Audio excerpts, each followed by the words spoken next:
नमस्ते बच्चों, आज हम लोग देखते हैं इंग्लिश में ग्रामर का डिटर्मिनर्स का पार्ट 3। आप लोगों को अगर पार्ट 1 और पार्ट 2 आप लोगों ने नहीं देखा है तो उसको पहले देख लीजिए। पार्ट 3 में हम लोग सिर्फ एक ही टॉपिक पढ़ेंगे, उसका नाम है क्वांटिफायर। बहुत बड़ा टॉपिक है, इसीलिए मैंने इसके लिए अलग से वीडियो बनाई है। ठीक है, तो क्वांटिफायर का मतलब क्या होता है? क्वांटिफायर होता है these are used to modify a noun to indicates its quantity. ये केवल क्वांटिटी को शो करता है, ये केवल क्वांटिटी को शो करता है। अब इसमें क्वांटिटी कई तरह की होती हैं, छोटी क्वांटिटी, बड़ी, मोटी, पतली, जो भी हम बोलेंगे कि वो चीज़ कितनी है उसको शो करता है। अब इसमें हम लोग इसी के साथ कुछ हम लोग क्या देखेंगे, बहुत सारे एग्जाम्पल्स देखेंगे, जिसमें मैक्सिमम एग्जाम्पल ऐसे होंगे जो आपको कंफ्यूज करते होंगे। जैसे इसमें मैं बोलूँ लिटिल, अ लिटिल और द लिटिल, तीनों में ही लिटिल आ रहा है लेकिन अलग अलग प्लेसेस पे यूज़ हो रहा है। जैसे मैंने बोला लिटिल, ठीक है, लिटिल आपका क्या है, ये हमेशा निगेटिव सेंटेंस में यूज़ होता है, निगेटिव सेंटेंस में, ठीक है, और उसी के साथ प्लूरल काउंटेबल नाउन में ही यूज़ होता है। इसकी सबसे बड़ी पहचान है निगेटिव सेंटेंस होना चाहिए और प्लूरल काउंटेबल नाउन होना चाहिए। जैसे कि मनी, मनी क्या है, प्लूरल काउंटेबल नाउन है, कितनी भी ज़्यादा हो जाए हम उसको गिन सकते हैं, पैसा होता है, ठीक है। तो इसका क्या हो जाएगा, ही हैज़ लिटिल मनी। अब इसमें क्या है, उसके पास कम पैसा, ही हैज़ लिटिल मनी, तो ये क्या है, पॉजिटिव सेंटेंस नहीं है, ये निगेटिव सेंटेंस। उसके पास कम पैसे, उसके पास ज़्यादा पैसे नहीं, तो ही हैज़ लिटिल मनी। अब इसमें देखिए अगला है आपका अ लिटिल। अ लिटिल आपका हमेशा पॉजिटिव सेंटेंस में यूज़ होता है। पॉजिटिव सेंटेंस का मतलब जैसे कि he has a little money. अब इसमें अ लिटिल जो बोल रहा है कि उसके पास कुछ पैसे हैं, मतलब उसके पास उतने कम भी नहीं है लेकिन हाँ कुछ पैसे हैं, तो ये सेंटेंस की पॉजिटिवनेस को शो करता है, ठीक है। उसी के साथ प्लूरल काउंटेबल नाउन इसमें भी यूज होगा। पूरा जो आपका ये तीनों है, little, a little, the little, वो आपका हमेशा प्लूरल काउंटेबल नाउन के साथ ही यूज होगा, ठीक है। वैसे ही द लिटिल, द लिटिल क्या होता है, ये भी आपका निगेटिव और पॉजिटिव दोनों सेंटेंस में यूज होता है। ये आपका प्लूरल काउंटेबल नाउन में भी यूज होता है।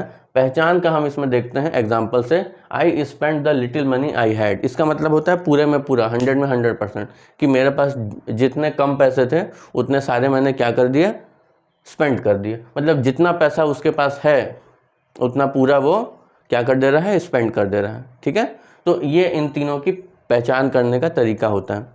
आपके एग्ज़ाम में अगर आएगा ऑप्शन में little, a little, the little, तीनों एक ही साथ आते हैं, तो उसमें हम इन तरीकों से पहचान कर लेंगे। इसको आप लोग जल्दी से नोट करिए, हम लोग आगे एग्जाम्पल इसमें और अच्छे अच्छे देखते हैं।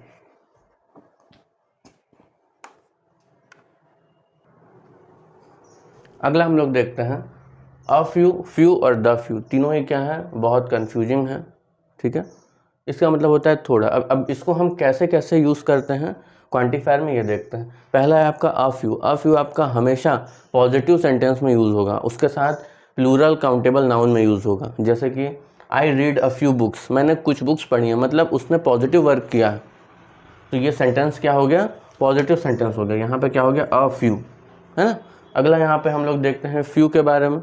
फ्यू क्या होता है, ये आपका हमेशा निगेटिव सेंटेंस में यूज़ होता है, उसी के साथ प्लूरल काउंटेबल नाउन में यूज़ होता है। जैसे कि there are few books on the table, ठीक है, टेबल पे कुछ ही बुक्स पड़ी हुई हैं, कम बुक्स पड़ी हुई हैं, मतलब थोड़ी बुक्स पड़ी हुई हैं, तो ये क्या है, ये आपका निगेटिवनेस को शो कर रहा है ना। और बुक्स इसमें क्या है, प्लूरल काउंटेबल नाउन है, ठीक है। तो यहाँ पे इसका जो फ्यू है ये क्या हो गया, निगेटिव सेंटेंस शो कर रहा है।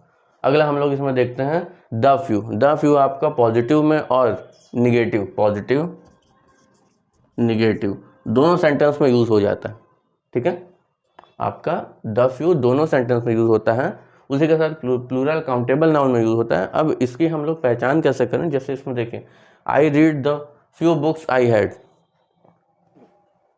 जो बुक्स मेरे पास थी उतनी मैंने पढ़ ली, मतलब ये भी आपका शो कर रहा है 100/100% का। जैसे कि मेरे पास जितना था उतना मैंने पढ़ लिया, है ना। तो ये आपका क्या है, इससे हम लोग पहचान कर सकते हैं कि ये आपका क्या होता है, प्लूरल काउंटेबल नाउन होता है, ठीक है। और मतलब ऐसे अपन इसको यूज़ कर सकते हैं। ठीक है, इतना समझे। इसके बाद हम कुछ और एग्जांपल्स इसमें देखते हैं, तब तक आप लोग इसको नोट कीजिए। अगला हम लोग देखते हैं सम के बारे में। ठीक है, सम भी क्या है, क्वांटिफायर है। ठीक है, सम मतलब होता है कुछ, ये आपका हमेशा पॉजिटिव सेंटेंस में यूज़ होता है। ठीक है, सेंटेंस हमेशा पॉजिटिव होना चाहिए। उसी के साथ ये सिंगुलर अनकाउंटेबल नाउन में यूज़ होता है या प्लूरल काउंटेबल नाउन में यूज़ होता है। जैसे कि मैंने कहा आई हैव सम मिल्क, अब इसमें सम क्या है, इसमें सम क्वांटिफायर है और ये सेंटेंस कैसा है आपका, सेंटेंस कैसा है आपका, पॉजिटिव सेंटेंस है। ठीक है, मिल्क आपका क्या होता है, सिंगुलर अनकाउंटेबल नाउन होता है। ठीक है, इतना सम समझ में आ गया। अब हम चलते हैं एनी के बारे में। ठीक है, एनी हमारा कैसा होता है, एनी हमेशा निगेटिव सेंटेंस में यूज़ होता है। उसके साथ सिंगुलर काउंटेबल नाउन होना चाहिए या फिर अनकाउंटेबल नाउन होना चाहिए या फिर प्लूरल काउंटेबल नाउन होना चाहिए। ये सबके साथ होता है, एक पहचान है, ये हमेशा निगेटिव सेंटेंस के साथ यूज़ होता है। जैसे कि he did not give me any milk, उसने मुझे कोई मिल्क नहीं दिया। ठीक है, तो ये होता है आपका एनी। ठीक है, केवल एक पहचान कि सेंटेंस हमेशा निगेटिव होना चाहिए। सम की क्या पहचान कि सेंटेंस हमेशा पॉजिटिव होना चाहिए। ठीक है, निगेटिव सेंटेंस, इतना आपको समझ में आया हो तो इसको नोट कर लीजिए। हम लोग और आगे बढ़ते हैं।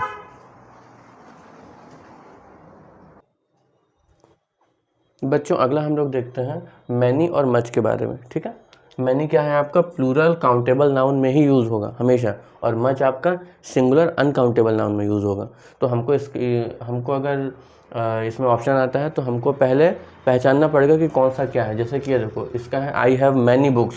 अब इसमें बुक्स क्या है आपका, प्लूरल वर्ड है, लेकिन आपका ये काउंटेबल है, इसको हम काउंट कर सकते हैं।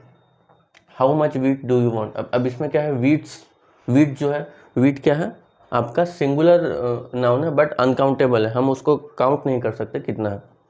ठीक है, तो ये आपका हो गया, मच का यूज़ होगा सिंगुलर अनकाउंटेबल नाउन में और मैनी का यूज़ होगा आपका प्लूरल काउंटेबल नाउन में। ठीक है, तो आपका क्वांटिफायर में सिर्फ इतना ही था, इतना हम लोग पढ़ लेंगे और उसके बाद एग्ज़ाम में आता है तो हम लोग आराम से ये सबको मतलब अच्छे से स्कोर कर सकते हैं मार्क्स अपने। ठीक है, तो बच्चों ये सब आपको समझ में आया हो तो लाइक करें, सब्सक्राइब करें, कमेंट करें और बाकी बच्चों को भी शेयर करें। मिलते हैं हम अपने अगले वीडियो पे। थैंक यू बच्चों।